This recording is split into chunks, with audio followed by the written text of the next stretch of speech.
গত সরকার চলে যাওয়ার পর থেকে কিন্তু আপনি বলে আসছেন যে এই নির্বাচনটা খুব সহজ হবে না, যদিও নির্বাচনটা খুব সহজই হওয়ার কথা আপনার জনপ্রিয়তা, বিএনপির জনপ্রিয়তা সবকিছু মিলে।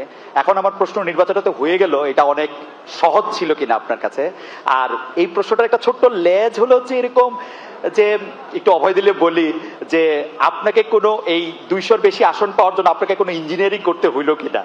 It's like, thank you so much. আপনাকে ওটাতে জানাই। আপনি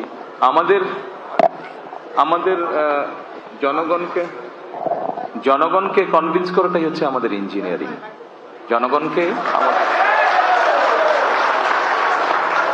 আমাদের যে ইঞ্জিনিয়ারিংটা ছিল সেটা হচ্ছে জনগণকে আমাদের পক্ষে নিয়ে আসা, সেটাতে আলহামদুলিল্লাহ আমরা সফল হয়েছি। আর জনগণকে কনভিন্স করে একটি সুষ্ঠু সুন্দর পরিবেশ এনশিওর করাটাই ছিল আপনার প্রথম প্রশ্নের উত্তর।